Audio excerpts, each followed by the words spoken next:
Barnabas Collins has come back to the past to save the lives of two people in the future. But for him, there will be neither present nor future. For he is the captive of Count Ptolemy, and the four walls of his coffin have become his prison. Yes, this arrangement will do very well. We can give our distinguished friend the attention he requires more easily here than we could in the West Wing. He'll be very surprised when he finds himself here when he wakes. I don't think so, Aristide. Barnabas Collins and I have been at war for quite a long while. This is one more battle in that war. But it is the last one. And it will go on until he gives me what I want. Won't be easy to convince him to give up his mission that brought him to this time. Oh, it will be difficult. But I assure you, I shall do it. How? Military strategy, my boy. I shall do what one does to win any crucial battle.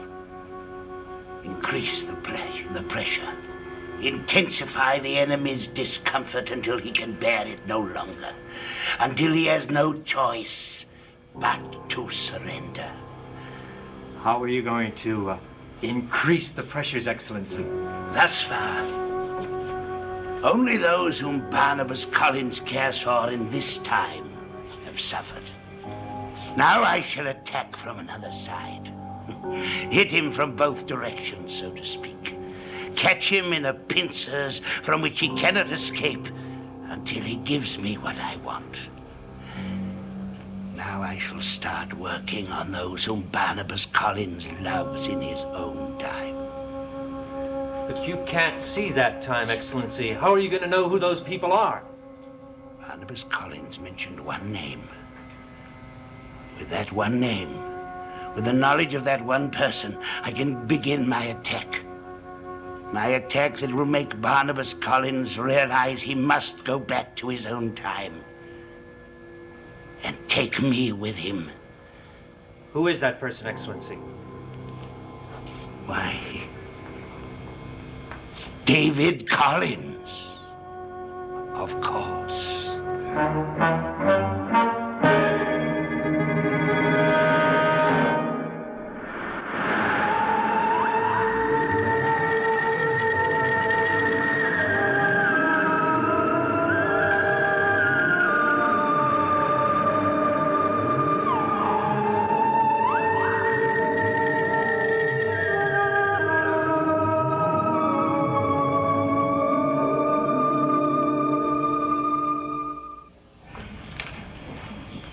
Don't understand. How are you going to use David? Put out the lights, Aristide. Why? Because darkness must call to darkness.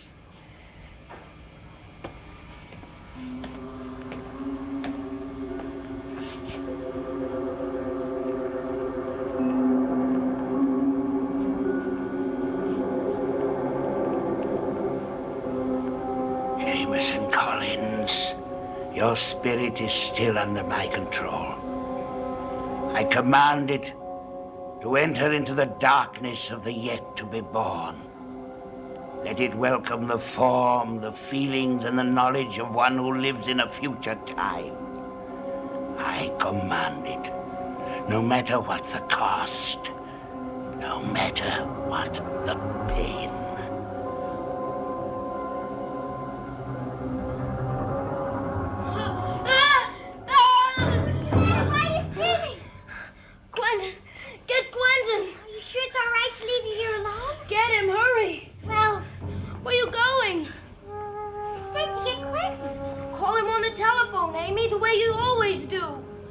Jameson, why are you calling me Amy? Why are you looking at me so strangely? Something terrible's the matter. Don't play these tricks on me, Amy. My name is David. You know that. I better get Quentin or Beth. No, don't go. Call Quentin. I said I was going to call him Jameson. Use the telephone. But he's right here in this house. I know he is. And everyone else is away. And Elizabeth and Roger, he drove them all away. Jameson, what What's the matter with you? Stop calling me that name. Just get Quentin. Call him. Amy! All right. I'll do it myself.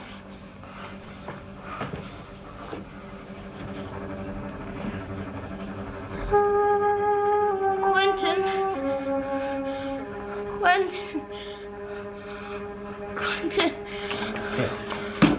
Here, I'm here.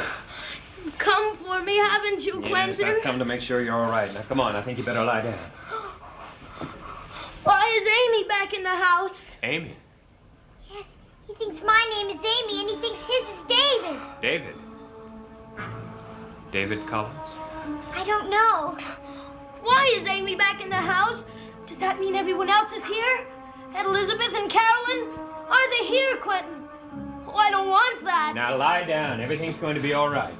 What's the matter with him, Uncle Quentin? Now, Nora, you be a good girl and go to your room. Who is David Collins? I don't know, Nora.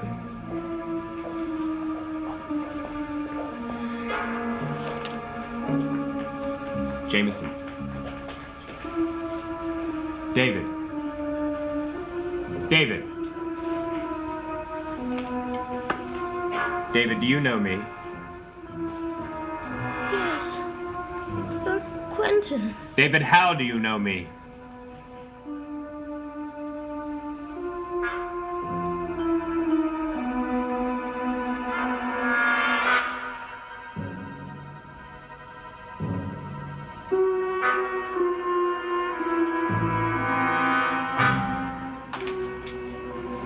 Jameson didn't mean to frighten me.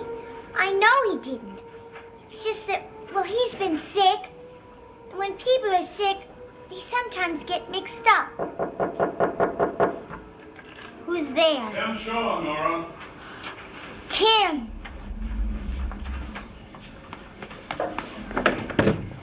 Tim, I'm so glad to see you. Why? What's the matter? I was trying to explain to my doll, but I don't think that she understood. Explain what? The way Jameson's been acting. Well, why? What do you mean? Well, he frightened me before, but I really don't think he meant it. Well, I'm sure he didn't. Nora, you know why I'm here? He wants your package. The one with the pretty box in it. How do you know about the pretty box? Because I unwrapped the package. Nora, did you see what was in the box? I couldn't open it. Then you didn't see. Good, but you should not have opened the box. Please don't be angry at me. Well, I won't be if you bring it to me now. I can't. You can't. Why not? Because Jameson has it. After everything I told you, you gave that box to Jameson? I didn't give it to him. He took it. I couldn't help it, Tim. I didn't want to do it, but he made me do it. He forced me. Did he say anything about what was in the box? No, he couldn't have done that. He just took it. He's been acting so strangely these past few days. Tim, why are you looking at me that way? I'm sorry. Stop it. Stop it, will you? Stop that crying. I didn't mean to make any cause for trouble for you. I know it. I know you didn't. Perhaps there isn't any trouble at all. All I have to do is get that box back from Jameson, and everything will be all right. But he isn't in his room. He's downstairs. He's sick. Sick? He hasn't been acting himself lately. He's been very, very strange. No. He couldn't have opened. He wouldn't have used. He wouldn't dare.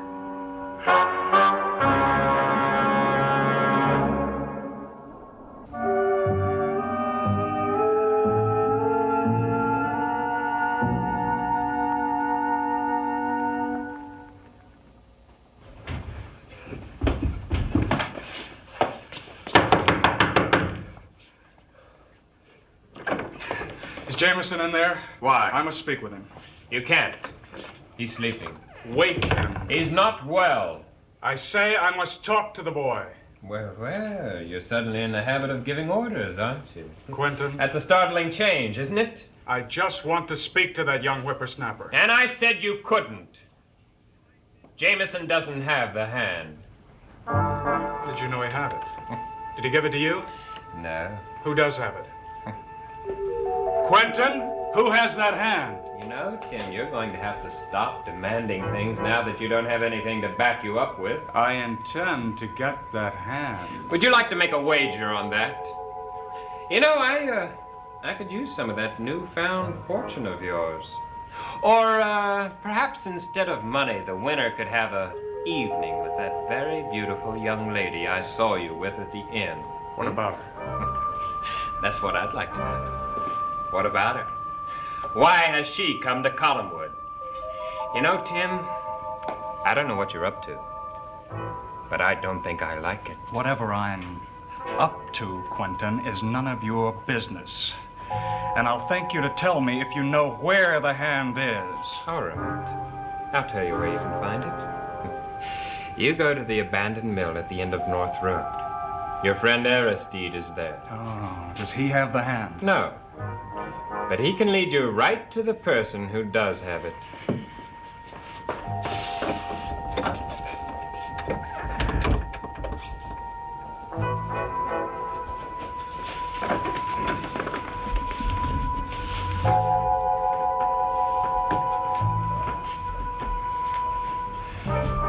Hello.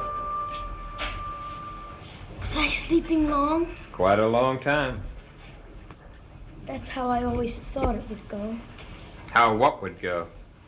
Been waiting for such a long time. And now it's finally happened. And you were right. What are you talking about? Well, you said that I wouldn't be frightened. And I'm not. Just as long as I'm here with you. Jameson, you've got to tell me what you're talking about. But you told me. Don't you remember? You said that we could be together forever. Now that I'm dead like you. But you're not dead.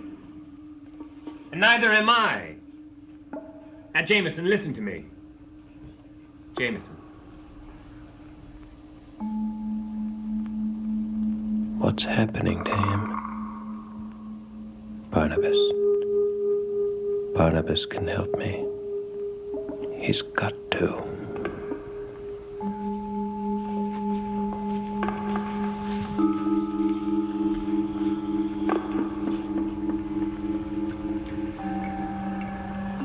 Barnabas, in this dark hour, I know you can hear me. I know you can come to me. So wherever you are, please come to me and to Jameson. We need you desperately. Barnabas, can you hear me? Barnabas. If you would be so kind, Aristide, to hold it right about there. What are you doing here? I've come for the hand. You can't be serious. No, but I am serious. I'm going to kill you unless you tell me where that hand is. Well, you can't have the hand back. I'm getting it back, Aristide, or you die.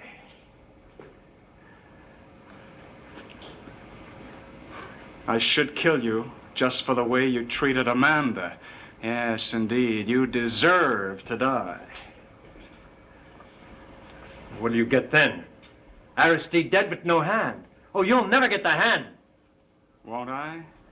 I shall if I have to turn this place inside out. I'm afraid I can't allow you to do that, Mr. Shaw. Who are you? It would make a dreadful mess. Who are you? This place isn't exactly a palace, but it is quite pleasant. I've grown rather fond of it, and I'd hate to see it torn apart by your eager and misguided treasure hunt. How do you know me? I make it my business to know anyone whose path crosses that of the hand of Count Pitoffi. Pitoffi? You're connected with him? You could say that.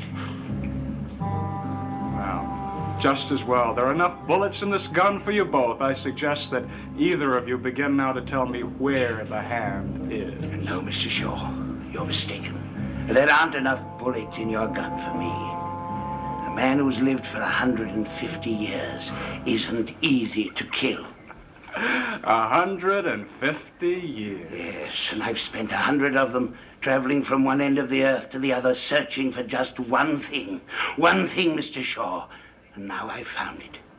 Aristide was right, Mr. Shaw. You can't have the hand. No one can. It's mine. It's mine again.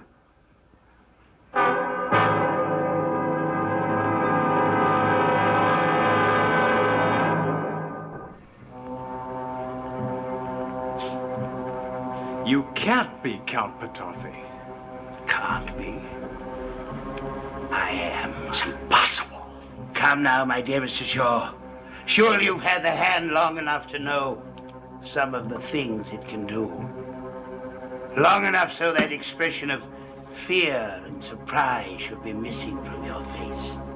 But even the hand itself cannot reattach itself. Why? Because it defies what you know of the world? My dear Mr. Shaw, your knowledge of the world is limited to your own moment of time. The hand is mine again, and it will remain mine, no matter who tries to take it from me. What's the matter, Mr. Shaw? I find this all rather difficult to believe. Then, pretend it was a dream. Now you've waked. The world is as it was before. Before you fell asleep and imagined a magic hand, and for the fact that it has brought no evil. Though good can turn to evil. But I wish to hear no buts, Mr. Shaw. The hand has made you a happy man. no, not happy at all. I shan't be happy until I have revenge on two people who did me a most terrible injustice. Who are they? Trask and Evan Hanley. I congratulate you on your choice of enemies. Oh, then perhaps you'd be willing to help me wreak my revenge. I rarely do anything without a price. Oh, that's all right. I have plenty of money. And you have a beautiful and devoted young lady. Neither of your assets is of the least interest to me at the moment. But who knows? Times may change. When one has lived 150 years, one has seen them change a good deal. Good afternoon, Mr. Shaw. We may meet again.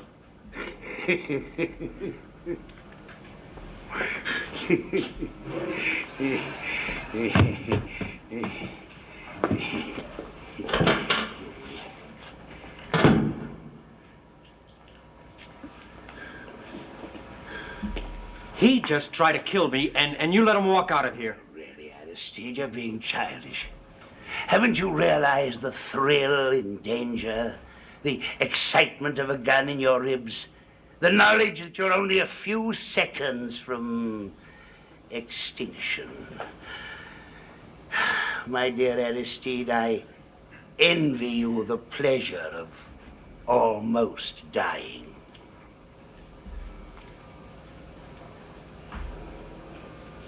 Now get out of here. Why? 2 visitors, in fact. They're almost here. Who are they? You'll see on your way out. Going to the Blue Whale for a drink. Have one for me, my dear Aristide.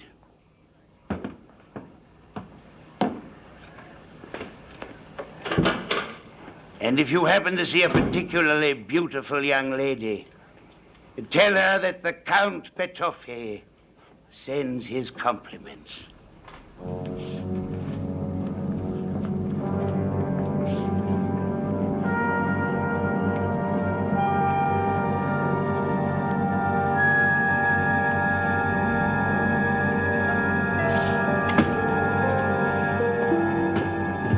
Mr. Collins. He's dying. Why bring him here then? Take him to a doctor. The doctor would do no good. He's been possessed. Really? Listen, an alien spirit controls him. One who will kill him unless you do something. An alien spirit. Do you know whose it is? Someone named David Collins. An ancestor from the past? I don't think so. What do you think, Mr. Collins? I'm not sure. Have you heard the name before? Jameson had a dream about David Collins. Told it to Barnabas. Barnabas explained it away, saying David Collins didn't exist. But he must exist in some time. Otherwise, he could hardly possess the boy, could he? I don't know! All I know is he's going to die unless you do something to save him. Aye, Mr. Collins. I know you can. And besides, you owe it to him. What an interesting and presumptuous idea. Oh. Now, why is it presumptuous? He did your work for you while you were too weak to look for the hand yourself. Now, surely you owe him something for that. What I wanted, I took. I owe the boy nothing. All right. You owe him nothing. And I apologize for thinking there were any human feelings in your heart. But how very human you are, Mr. Collins. I find it extraordinary. The question is, do I find it extraordinary enough to save the boy? And do you? To be brutally frank, Mr. Collins, I don't know. Quentin? Quentin? I'm right here, Jameson. Quentin he's calling for. Is that you? Yes. But how can that be? You told me he's possessed by a David Collins who lives in the year 1969. He is, completely. And this David Collins is calling for you?